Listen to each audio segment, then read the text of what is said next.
ക്രിസ്തുയേശുവിന്റെ ധന്യമായ നാമത്തിന് മഹത്വമുണ്ടാകുമാറാകട്ടെ. ഇന്ന് ഈ സന്ധ്യയുടെ യാമത്തിൽ ദൈവത്തിന് മുമ്പാകെ മുഖ്യമായിട്ടും ഈ ഭവനത്തിൻ്റെ വിഷയത്തോട് ചേർന്ന് ആവശ്യബോധത്തോട് മുഖ്യം അടക്കുവാൻ കർത്താവ് നമുക്ക് ഇടവരുത്തി. ദൈവത്തിൻ്റെ വചനപ്രകാരം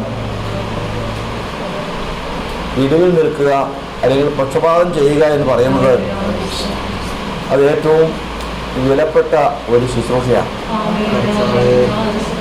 അതിൻ്റെ വില ഒരു മനുഷ്യർക്കും വ്യക്തമായിട്ട് അറിവില്ല. കാരണം നമ്മൾ ഇസ്രായേലിൻ്റെ ചരിത്രം പരിശോധിക്കുമ്പോൾ, ദൈവജനത്തിൻ്റെ ചരിത്രം പരിശോധിക്കുമ്പോൾ, ദൈവത്തിൻ്റെ ജനത്തിൻ്റെ നിലനിൽപ്പെന്ന് പറയുന്നത് തന്നെ കർത്താവിൻ്റെ ദാസന്മാരുടെ പക്ഷപാതമാണ്. ഒരിക്കൽ ദൈവം അഹരോനോട് കോപിച്ചു. അഹരോൻ എന്ന് പറഞ്ഞാൽ ആദ്യത്തെ മഹാപുരോഹിതനാണ്. മനുഷ്യരുടെ ഇടയിൽ നിന്നെടുത്ത ആദ്യത്തെ മഹാപുരോഹിതനാണ് അഹരോൻ. അഹരോൻ കാളക്കുട്ടിയെ ഉണ്ടാക്കുന്ന വിഷയത്തിൽ ഏർപ്പെട്ടു എന്നുള്ള കാരണത്താൽ ദൈവം അവനോട് കോപിച്ചെന്നല്ല, നശിപ്പിച്ച് കളയാൻ പോവാം. ഉടനെ തന്നെ മോശ എരിവിൽ നിന്ന് അവനെ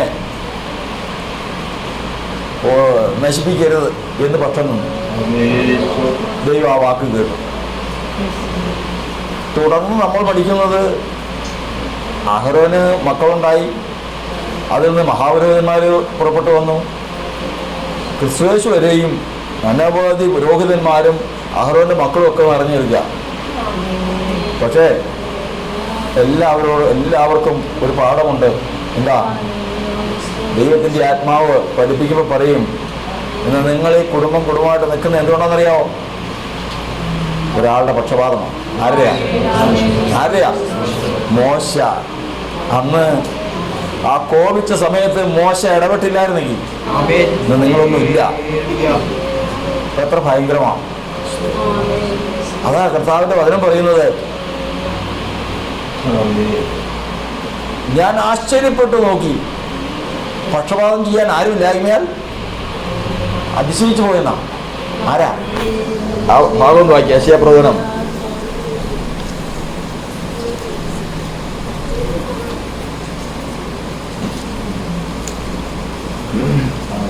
59:15.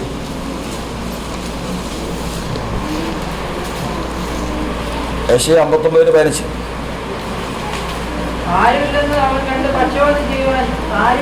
ആരുമില്ലെന്ന് കണ്ടു.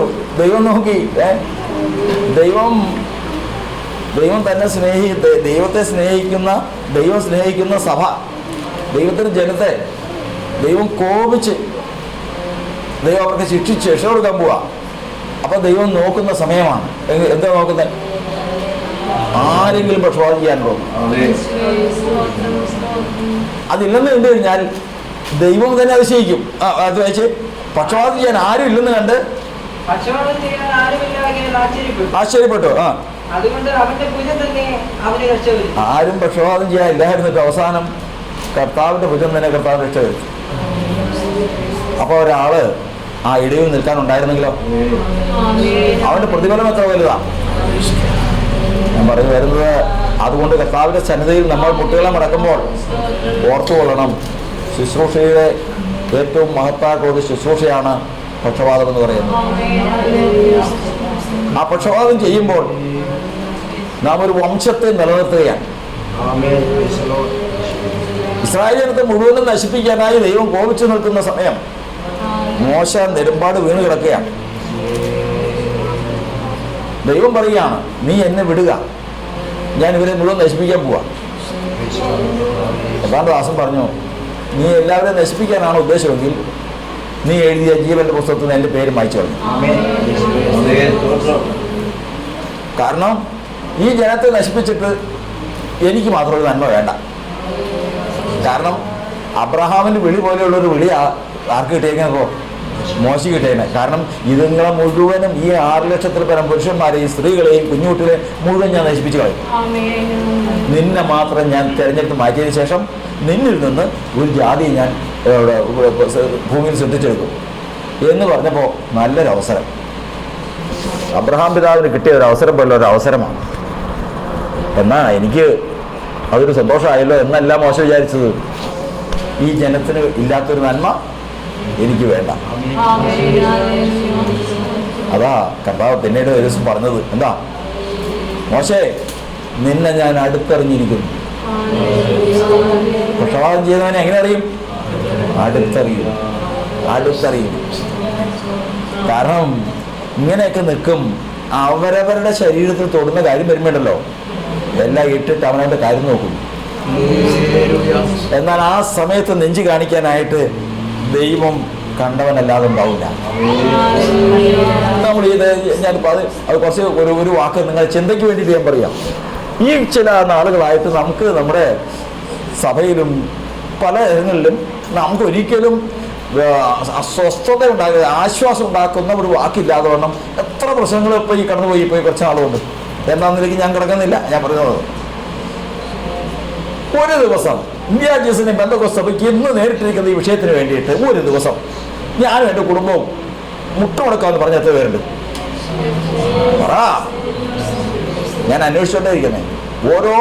ഓരോ സെന്ററുകളിലും ഓരോ ഭവനങ്ങളിലും അന്വേഷിച്ചു. ശ്രേഷ്ഠമായ കർത്താവിന്റെ ദാസന്മാരുടെ മുതൽ, ഞാനും കുറ്റം പറയണമല്ല, പറയാതിരിക്കാൻ പറ്റില്ല. ഒരു ദിവസം ദൈവമേ ഈ സ്ഥിതി കണ്ട് ഈ സ്ഥിതിയിൽ നിന്നൊരു മാറ്റം. കർത്താവ് സ്തോത്രം. ദൈവത്തിന്റെ വചനം പറയുന്നറിയാമോ? അത് അനുഭവിച്ചാലേ അറിയാവൂ. കാരണം 2 വർഷങ്ങൾക്ക് മുമ്പ് ഇവിടെ 4 വശത്തു നിന്നും ഫോട്ടോയും ഈ വീഡിയോയൊക്കെ അയച്ചു തരിക. ഭക്ഷണം കഴിച്ച് ആ ഭക്ഷണത്തിലെ വിഷബാധയാണ്, മരിക്കാൻ കിടക്കുന്ന, ഹോസ്പിറ്റലിൽ കിടക്കുന്ന പടങ്ങളും ഇതൊക്കെ അയച്ചുകൊണ്ടിരിക്കുക. ഞാൻ എന്ത് ചെയ്യും? ആരോട് പറയും? ആരോട് പറയാൻ നിവൃത്തിയില്ല. ഞാൻ അറിയാവുന്ന ചില വിളിച്ചു പറഞ്ഞ് അവർ പെരിങ്ങാട് വന്നു. കർത്താവിൽ ശരണപ്പെട്ട് ഞങ്ങൾ അവിടെ മുട്ടുമടക്കി. വിളിച്ചവരുടെ ചുരുക്കം പേര് വന്നു. ഞങ്ങൾ ഒരുമിച്ച് ഒരുമനപ്പെട്ട് അവിടെ മുട്ടുമടക്കി. അന്ന് ആ വിഷയം തീർത്തു തന്നു കർത്താവ്. കർത്താവിന്റെ സ്തോത്രം. ദൈവത്തിന്റെ പകരം പറയുന്നത് പക്ഷപാതം ചെയ്യാൻ ആരും ഇല്ലെന്ന് കണ്ട് എന്ത് ചെയ്തു എന്ന് പറഞ്ഞേ? ആരാ? കർത്താവ് ആശ്ചര്യപ്പെട്ടോ? ഒരാളുടെ വിശ്വാസം കണ്ടിട്ട് കർത്താവ് പറഞ്ഞു, ഇസ്രായേലിൽ കൂടി ഇത്ര വലിയൊരു വിശ്വാസം ഞാൻ കണ്ടിട്ടില്ല, ആശ്ചര്യപ്പെട്ടോ എന്നാണ്. അത്ര മഹത്തായുള്ള ഒരു പ്രതിഫലമാണ് പക്ഷപാതം എന്ന് പറയുന്നത്. ഇന്ന് കർത്താവിന്റെ സന്നിധിയിൽ നമ്മൾ മുട്ടുകളെ മടക്കുമ്പോൾ നമ്മൾ ഓർത്തു കൊള്ളണം, 1 ദിവസത്തേക്ക് 2 ദിവസത്തേക്കല്ല. ഈ ഭവനം തലമുറയായിട്ട് എന്നുണ്ടോ അന്ന് മുഴുവനും പറയാം, ഞാൻ ഒരിക്കൽ ഒരു പ്രതിസന്ധിയിൽ കർത്താവിന്റെ ദാസൻ നമുക്ക് ഒരുമിച്ചൊരു വാക്ക് പ്രാർത്ഥിക്കണമെന്ന് പറഞ്ഞപ്പോൾ ഞാനും പോയതാ. ഞാൻ ആവശ്യബോധത്തോടെ മുട്ടുമടക്കി ആത്മാവിൽ പ്രാർത്ഥിച്ച പ്രാർത്ഥന ഇന്നും കർത്താവിനുണ്ട്. താല്പര്യം വേണം. ഇവിടെ വന്നിരുന്ന് നമ്മൾ പല ചിന്തകളിലേക്ക് പോകാനല്ല, ആവശ്യബോധം. ഭവനത്തിന് വിടുതൽ വേണം, ഈ വിഷയത്തിന് ക്രമീകരണം വേണം. അതായത് ഇന്ന് രാവിലെ വന്നപ്പോഴേ ചോദിച്ചതാ, എന്താണ് സമർപ്പണം, എന്താണ് ആവശ്യം? പറയണ്ട, ആവശ്യം അവരുടെ ഉള്ളിലിരുന്നോട്ടെ, അത് വ്യവസ്ഥ പ്രാർത്ഥിച്ചോളാം. എപ്പോൾ വരെയാണ് ഉപവാസ പ്രാർത്ഥന, എങ്ങനെയാണ് ക്രമീകരണം, ഇതെല്ലാം ചോദിച്ച് മനസ്സിലാക്കിയതാണ്. ദൈവത്തിന്റെ പകരം പറയും, ക്രിസ്തുവിൽ നിങ്ങളുടെ പ്രയത്നം വ്യർത്ഥമല്ല.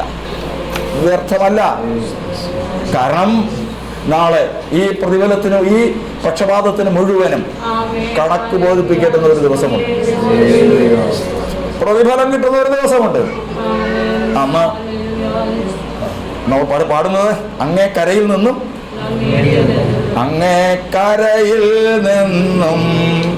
നാം നേടിയതെന്തെന്നറിയും, അങ്ങേ കരയിൽ നിന്നും നാം നേടിയതെന്തെന്നറിയും. ലോകം വെറുത്തോർ വില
വീണ്ടും മഹത്വം ഉണ്ടാകട്ടെ.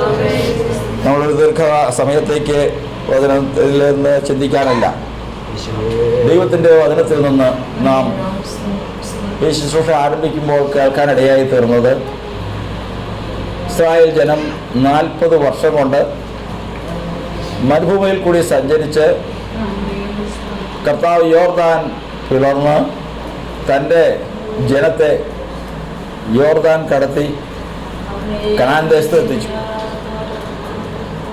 ഈ 40 വർഷം ദൈവം അവരെ നടത്തി കനാൻ ദേശത്ത് എത്തിച്ചെങ്കിലും ഇന്ന് കനാൻ ദേശത്ത് അവർക്കെതിരെ ഒരു കോട്ട നിൽക്കുകയാണ്. ഏത് കോട്ട? യെരിഹോ മതിൽ നിൽക്കുകയാണ്. ഈ 40 വർഷം അധ്വാനിച്ചത് ഇതിനു വേണ്ടിയിട്ടാണോ? 40 വർഷം കൊണ്ട് ഈ കഷ്ടപ്പാടെല്ലാം കഴിഞ്ഞതിന് ശേഷം കനാൻ ദേശത്ത് വന്നു. ഇനി എന്തിനാ ഭാരം? ഇപ്പൊ പാലും തേനും ഒഴുകുന്ന ദേശത്ത് കാല് കുത്തിയിരിക്കുക. ആ സ്ഥലത്ത് കാലുകുത്താനായിട്ട് മോശ ആഗ്രഹിച്ചതാ. മോശ കർത്താവിന്റെ ചോദിച്ചു, ഞാൻ ഈ യോർദാൻ ഒന്ന് കടന്നു എന്ന് ആ സ്ഥലമൊക്കെ ഒന്ന് കണ്ടോട്ടെ. കർത്താവ് പറഞ്ഞു, ഇനി ഈ കാര്യത്തെക്കുറിച്ച് എന്നോട് സംസാരിക്കരുത്. നീ അന്ന് അവിവേകം സംസാരിച്ചില്ലേ? അന്ന് ഞാൻ പറഞ്ഞതല്ലേ നീ കനാൻ ദേശത്ത് എത്തില്ലെന്ന്. ഇന്ന് രണ്ടാമത് ചിന്തിക്കേണ്ട കാര്യമില്ല, എത്തില്ല. എന്നാൽ ഇസ്രായേൽ ജനം ശേഷിപ്പുള്ള തലമുറ അവിടെ എത്തി. അവിടെ എത്തി യെരിഹോവിന് ചുറ്റും പാളയമിറങ്ങിയിരിക്കുക. യെരിഹോവിനെതിരെ പാളയമിറങ്ങി. അപ്പോ പാളയമിറങ്ങിയിരിക്കുന്ന ഇസ്രായേലിന്റെ തലവനാണ് ആരാ? യോശുവ. യോശുവ ഒന്ന് നടന്ന് അപ്പുറത്തേക്ക്, മതിലിന്റെ അപ്പുറത്തേക്കൊക്കെ ഒന്ന് നടന്ന്, കാരണം എല്ലാം കൂടെ നോക്കുന്നല്ലോ, കാരണം കാര്യത്തിന്റെ ഗൗരവത്തിലേക്ക് വരാൻ പോവാ. യെരിഹോ പട്ടണം എന്ന് പറഞ്ഞാൽ ചെറിയൊരു പട്ടണമല്ല, ഇത്ര ഭയങ്കര ഒരു പട്ടണമാണ്. അതിലൊരിക്കുന്ന അത്ര ആളുകളുണ്ടെന്നറിയാവോ? ഈ പട്ടണത്തിന്റെ മതില് ഇടിക്കുക എന്ന് പറയുന്നത് മനുഷ്യനാൽ അസാധ്യമാണ്. പക്ഷെ അത് കർത്താവ് ഇടിക്കും. അപ്പൊ അതിനുള്ള ക്രമീകരണങ്ങളെല്ലാം ഒരുക്കി വെച്ചതിന് ശേഷം പെട്ടകമൊക്കെ കൊണ്ടുവന്നു, കാഹളമൊക്കെ കൊണ്ടുവന്നതിന് ശേഷം ഒരു സ്ഥലത്തേക്ക് മതിലിന്റെ അപ്പുറത്തെ വശത്തേക്ക് ഒന്ന് ചെന്നിപ്പോ ഈ അവിടെ ഒരാൾ നിൽക്കുന്നു. ഈ ആളെ കണ്ടു കഴിഞ്ഞാൽ ഒരു മനുഷ്യനായിട്ടേ തോന്നുള്ളൂ. ഈ ആളെ കണ്ടപ്പോ യോശുവയ്ക്കൊരു സംശയം. യോശുവ ചോദിച്ചു, നീ ഞങ്ങളുടെ പക്ഷക്കാരനാണോ ശത്രുപക്ഷക്കാരനാണോ? ഈ യെരിഹോ കോട്ടയ്ക്കകത്തുള്ളവരുടെ പക്ഷമാണോ ഞങ്ങളുടെ പക്ഷമാണോ? ഇത് കേട്ടപ്പോ ഈ ആള് പറഞ്ഞ് അല്ല എന്ന് പറഞ്ഞു. ഞാൻ ആ പക്ഷക്കാരനാണെന്നോ പറഞ്ഞു. ഈ പക്ഷക്കാരൻ പറഞ്ഞില്ല. എന്ത് പറഞ്ഞു? ഞാനല്ല. എന്തിനാ അയാൾ എന്തിനു വന്നതല്ല? പക്ഷം പിടിക്കാൻ വന്നതല്ല. ഇന്നും പക്ഷം പിടിക്കാൻ വന്നതല്ല. കർത്താവ് സ്തോത്രം. നീ നീതിയോടെ നിൽക്കുമെങ്കിൽ ഈ കോട്ടയോടൊപ്പം നീ നശിക്കില്ല. നിന്നിലാണ് തെറ്റ് കാണുന്നതെങ്കിൽ കോട്ട തകർന്നതോടൊപ്പം നീ തരും. രണ്ടുപേരുണ്ട് അവിടെ. അത് രണ്ടുപേരും ഇതിനകത്തുണ്ട്. ഈ പക്ഷക്കാരനല്ലാന്ന് പറഞ്ഞതിന്റെ കാരണം എന്താണെന്നറിയാം? ഇതിനകത്ത് രണ്ടുപേരുണ്ട്. ഒരാള് വേശ്യ, രാഹാബും അവളുടെ കുടുംബമുണ്ട്. മറ്റൊരാളുണ്ട് ആഹാനും അവന്റെ കുടുംബവും. ഇതാ ശ്രദ്ധിച്ച് കേൾക്കണമെന്ന് പറയണേ. ശ്രദ്ധിച്ച് കേൾക്കണമെന്ന് പറയുന്നതാ. കാരണം ഈ വന്നയാള് പക്ഷം പിടിക്കാൻ വന്നതല്ല. പക്ഷം ഞങ്ങളുടെ പക്ഷം എന്ന് പറഞ്ഞു കഴിഞ്ഞാൽ ഇസ്രായേലില് യഹൂദ ഗോത്രത്തിലുള്ള ഒരു കുടുംബമാണ് ആഹാന്റെ കുടുംബം. അവന്റെ പക്ഷമാണോ ഈ വന്നയാള്? ഇന്നയാള് അല്ല. കാരണം എന്താ? അവന്റെ കയ്യിലിരിപ്പതാ. പക്ഷെ ഇസ്രായേൽ പാളയത്തില. യെരിഹോ കോട്ട ഇടിക്കാനായിട്ട് വന്നിരിക്കുക. ദൈവത്തിന്റെ ജനത്തിന്റെ ഒപ്പമാ. എരിഹോ കോട്ടയെ കുറിച്ച് പറയുമ്പോഴത്തേക്കും നല്ല എന്തൊരു എരിവാറിയോ, കാരണം അത് ഇടിച്ചിട്ടേ ഉള്ളൂ. അവന്റെ എരിവ് കണ്ടു കഴിഞ്ഞാൽ ആരും അതിശയിച്ചു പോകും, അത്ര ഭയങ്കരമാണ്. ആർക്കാ കർത്താവിന്റെ വചനം പറയുന്നതല്ല, മുഖപക്ഷം കൂടാതെ ഓരോരുത്തന് അവനവന്റെ പ്രവർത്തിക്ക് തക്കവണ്ണം പ്രതിഫലം കൊടുക്കുന്നവനെ. ബാക്കി പറ, നിങ്ങൾ പിതാവെന്ന് വിളിക്കുന്നുവെങ്കിൽ അപ്പൊ നമ്മൾ അപ്പാന്ന് വിളിക്കുന്ന ആരെയാ? മുഖപക്ഷം കൂടാതെ ഓരോരുത്തരും അവനവന്റെ പ്രവർത്തിക്ക് തക്കവണ്ണം പ്രതിഫലം കൊടുക്കുന്നവനെ നിങ്ങൾ പിതാവെന്ന് വിളിക്കുന്നുവെങ്കിൽ 1 പത്രോസ് 1:17 വായിക്കും. അപ്പൊ 1 പത്രോസ് 1:17.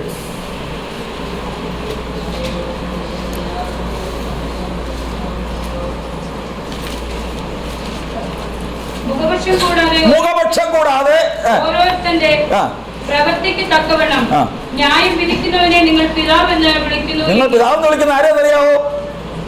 മുഖപക്ഷം കൂടാതെ ഓരോരുത്തരുടെ പ്രവൃത്തിക്ക് ഒത്തവണ്ണം പ്രതിഫലം കൊടുക്കുന്നവനെയാണ് പിതാവെന്ന് വിളിക്കുന്നത്. മുഖപക്ഷം പിടിക്കുന്നതല്ല. അത് ആദ്യം മനസ്സിലാക്കണം. നമ്മൾ വായിക്കുമ്പോൾ യഹോവ എന്റെ പക്ഷത്തുണ്ട്, ഞാൻ പേടിക്കില്ലെന്ന്.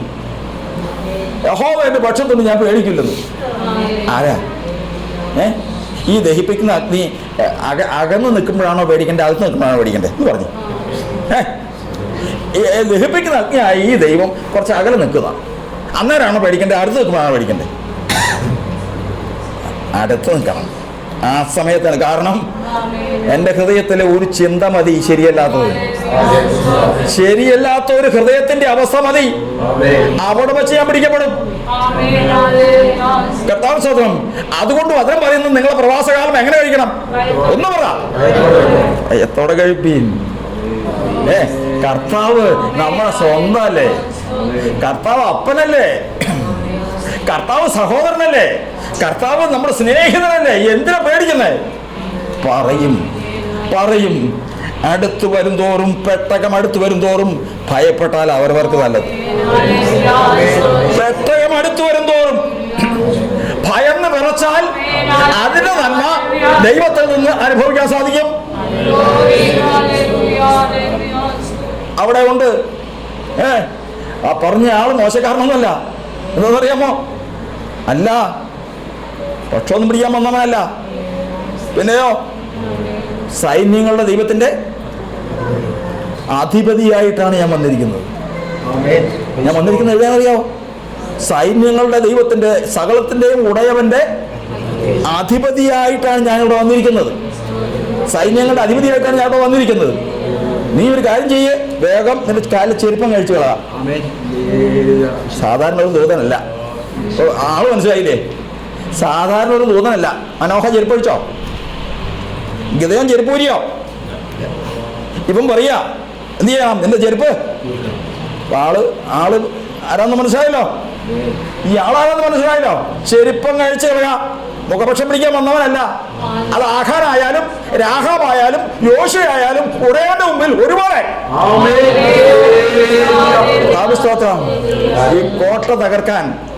ഈ കോട്ട തകർക്കാൻ ദൈവസഭ എന്നും ഇങ്ങനെ മുമ്പോട്ട് പോവില്ല. ഈ കോട്ട തകരുക തന്നെ ചെയ്യും. പക്ഷെ ആരുടെയും പക്ഷമെന്ന് വിചാരിക്കണ്ട.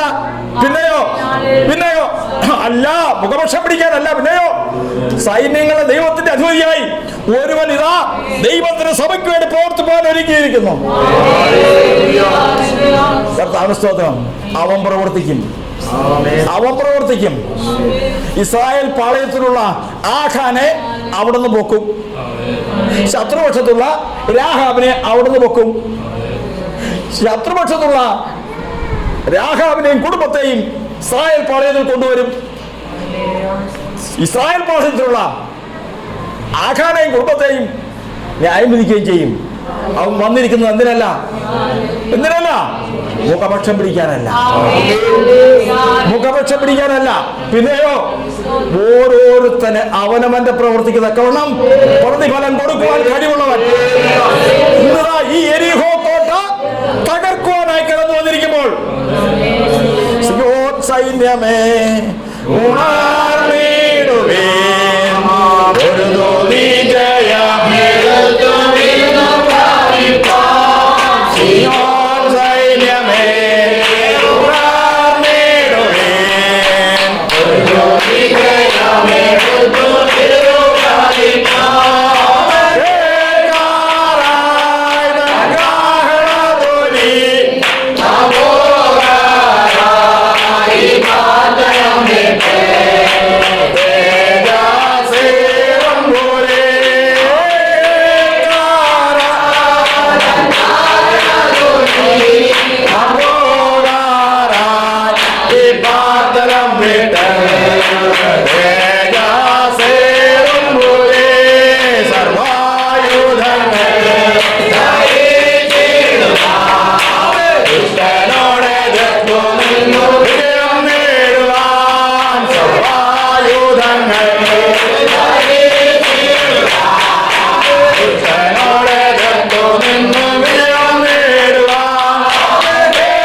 ചെരുപ്പൊക്കെ അഴിച്ചു മാറ്റി, ചെരുപ്പൊക്കെ അഴിച്ചു മാറ്റി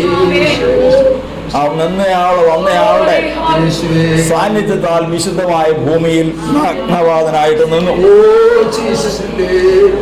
വന്നയാളോട് ചോദിച്ചു, കർത്താവിന് അടിയനോടുള്ള കൽപ്പന എന്താണ്? ഞാൻ എന്ത് ചെയ്യണം?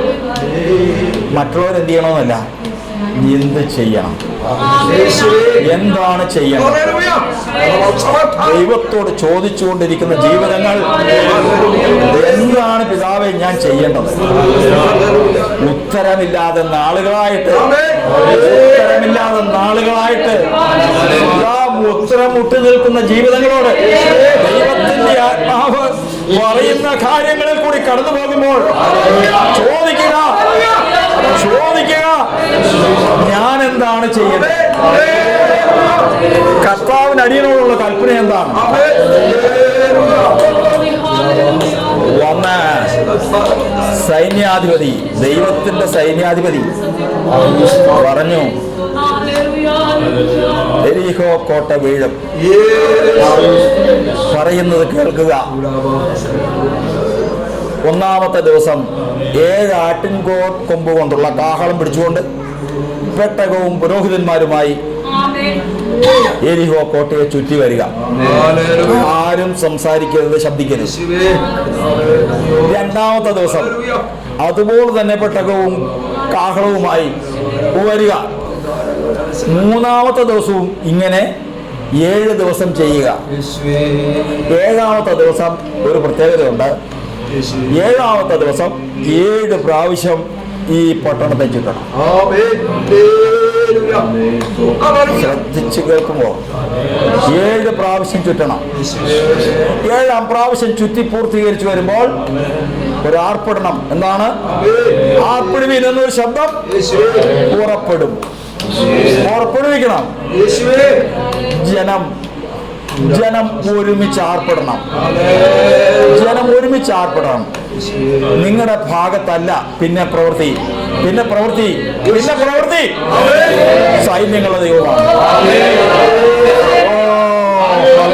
ഈ മതിൽ വീഴുമല്ലോ.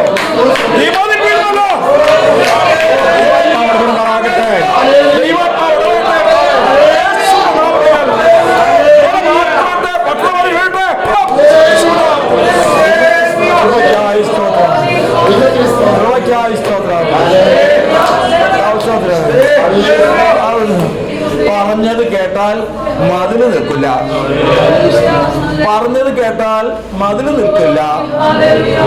പറഞ്ഞതിന് വിരുദ്ധമായി പ്രവർത്തിച്ചാൽ നീ നിൽക്കില്ല. ശ്രദ്ധിക്കുക. പറഞ്ഞത് കേട്ടാൽ മതിലില്ല. പറഞ്ഞത് ശ്രദ്ധിച്ചില്ലെങ്കിൽ നീയും കൂടെ പോയില്ല. കാരണം അവൻ വന്നത് മുഖപക്ഷത്തിനല്ല. സൈന്യങ്ങളുടെ ദൈവത്തിന്റെ അധിപതിയായിട്ട് വന്നിരിക്കുന്നവൻ മുഖപക്ഷം പിടിക്കാത്തവനാണ്.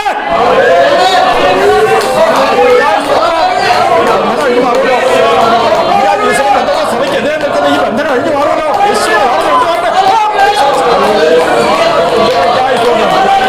ഈ കെട്ടിടം അഴിഞ്ഞു മാറുമല്ലോ.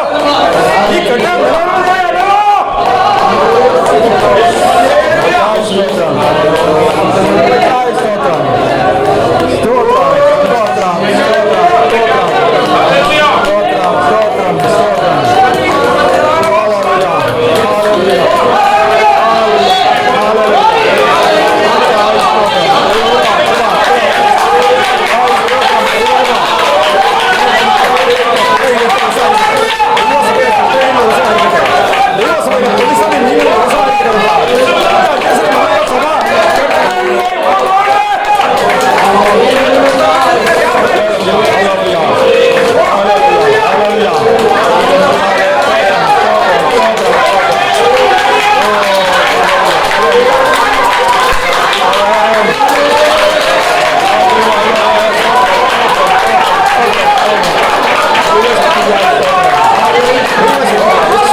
വിഷയം എന്നാൽ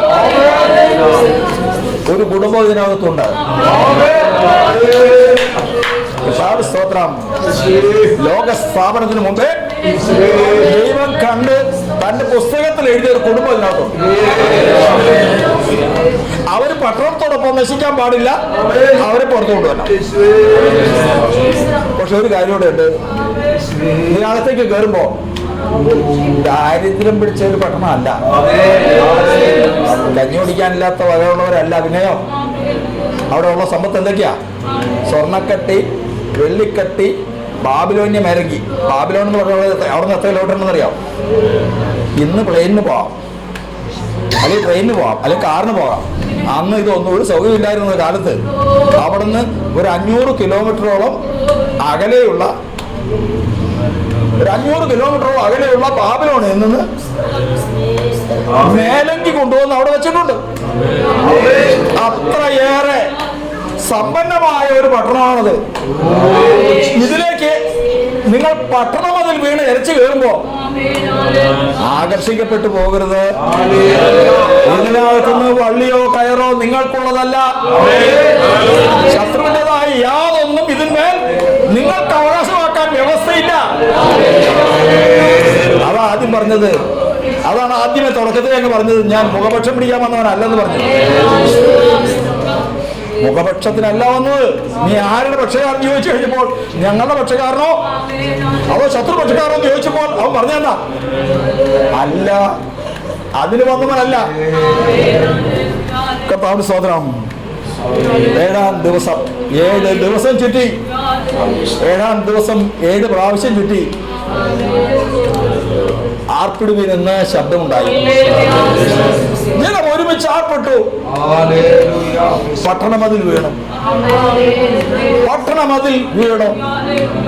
ഓരോരുത്തരും നേരെ അകത്തേക്ക് കടന്നു. ആഖാനവും കടന്നു. ഒരു കൂടാരത്തിൽ ചെന്ന് നോക്കിയപ്പോ ശത്രു ഒരുക്കി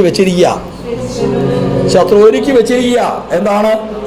സ്വർണ്ണക്കട്ടി, വെള്ളിക്കട്ടി, ബാബിലോന്യ മേലങ്കി മുതലായവയെല്ലാം ഒരുക്കി ഇങ്ങനെ വെച്ചിരിക്കുക. എപ്പോഴും കിട്ടുന്ന കാര്യമല്ലല്ലോ. ദശാംശം കൊടുക്കാലോ. അല്ല, ദശാംശം കൊടുത്താൽ പോലെ പ്രശ്നം തീർന്നല്ലോ. എടുത്ത് വീട്ടിൽ കൊണ്ടുപോയി ഒളിച്ചു വെച്ചു, കൂടാരത്തിൽ കൊണ്ടുപോയി ഒളിച്ചു വെച്ചു. കാര്യങ്ങളൊക്കെ ഭംഗിയായിട്ട് കഴിഞ്ഞു. കോട്ട തകർന്നു, ജനത്തെ നശിപ്പിച്ചു, രാഹാബിനെയും കുടുംബത്തെയും രക്ഷിച്ചു. അടുത്ത യുദ്ധത്തിന് പോവുക. ഹായിയിലേക്ക് യുദ്ധത്തിന് പോവുക. ഹായിയിൽ യുദ്ധത്തിന് ചെന്നപ്പോൾ ചെറിയൊരു രാജ്യം, എരിഹോ കോട്ടയെ സംബന്ധിച്ച് നോക്കിക്കഴിഞ്ഞാൽ ഹായി എന്ന് പറയുന്നത് ചെറിയൊരു വലിയൊരു കുടുംബം എന്ന് പറഞ്ഞാൽ മതി. അത്രേ ഉള്ളൂ.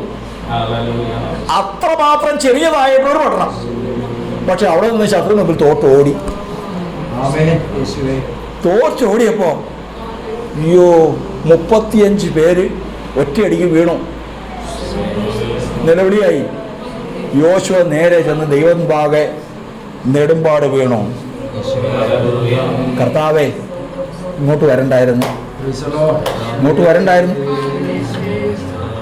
ഇവിടെ അവകാശമില്ലെങ്കിൽ മരുഭൂമിയിൽ കിടന്നാൽ മതിയായിരുന്നു. എന്തിന് ഇങ്ങോട്ട് കൊണ്ടുവന്ന് ഈ പ്രശ്നങ്ങൾ? ഇനി ഞങ്ങളെ ഈ ജനം എല്ലാം കൂടെ കൂടിക്കഴിഞ്ഞാൽ ഞങ്ങളെ നശിപ്പിക്കല്ലേ ഉള്ളൂ. കർത്താവ് പറഞ്ഞു, ഞാൻ അവിടെ വെച്ച് പറഞ്ഞതല്ലേ, ഞാൻ എന്തിനു വന്നവനല്ല. ഒന്ന് പറ, പക്ഷം പിടിക്കാൻ വന്നവനല്ല.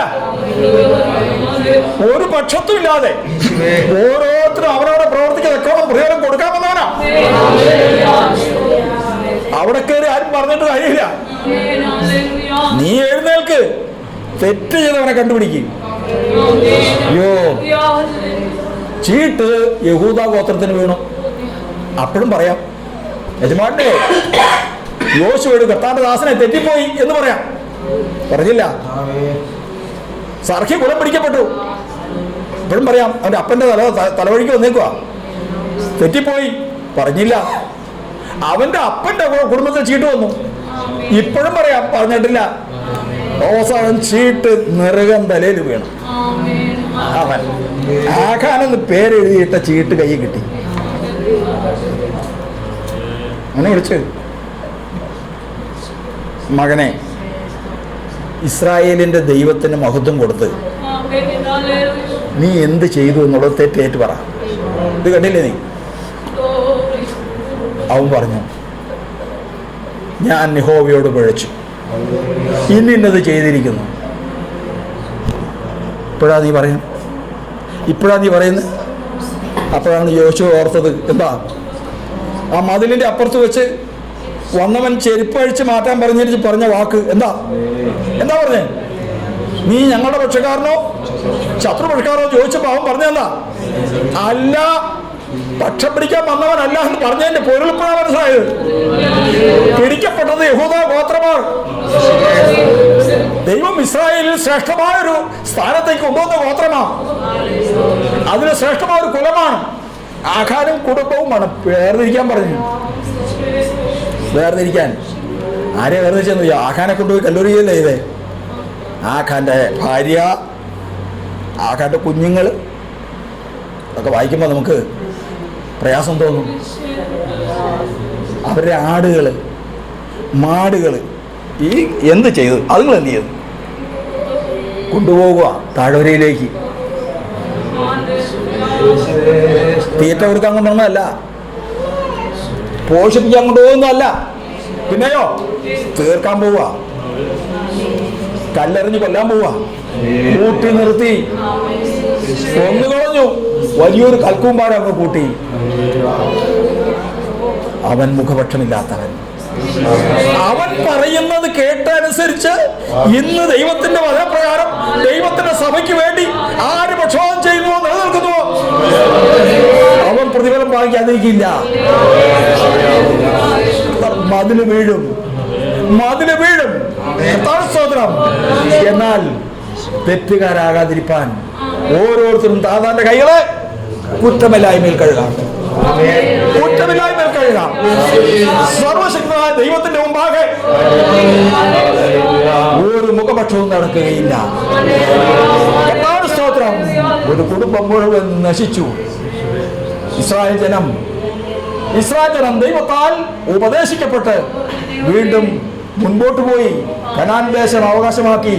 ദൈവസഭയ്ക്കൊരു ദോഷമൊന്നും വരാൻ കർത്താവ് സമ്മതിക്കില്ല. ദൈവസഭയ്ക്കൊരു ദോഷം വരാൻ കർത്താവ് സമ്മതിക്കുന്നവനല്ല. പിന്നെയോ ഈ ദൈവസഭ ലക്ഷ്യം കാണുക തന്നെ ചെയ്യും. തടസ്സങ്ങളെല്ലാം കർത്താവ് നീക്കും. എല്ലാ പട്ടണ മതിലും വീഴും. തന്റെ ജനത്തിന് കർത്താവ് ആ ദിവസം ഒരു കൊയ്ത്ത് വെച്ചിരിക്കുന്നു. ഓ ഹല്ലേലൂയ, ഹല്ലേലൂയ, ഹല്ലേലൂയ, ഹല്ലേലൂയ. ആരാധനയ്ക്ക് യോഗ്യനേ നിന്നെ ഞങ്ങൾ ആരാധിച്ചിടുന്നില്ല. ആരാധനയ്ക്ക് യോഗ്യനേ നിന്നെ ഞങ്ങൾ ആരാധിച്ചിടുന്നില്ല.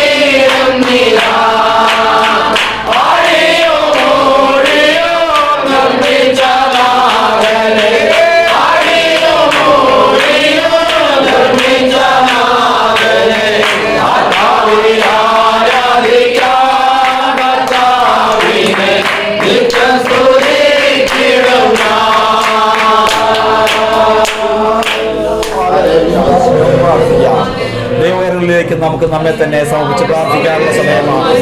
ദൈവം നമുക്ക് വേണ്ട വിടുതൽ, നമ്മുടെ സഭയ്ക്ക് വേണ്ട വിടുതൽ, ഈ ഭവനത്തിന് വേണ്ട വിടുതൽ, നമുക്ക് ഓരോരുത്തർക്കും വേണ്ട വിടുതൽ സ്വർഗത്തിൽ നിന്ന് അയക്കട്ടെ.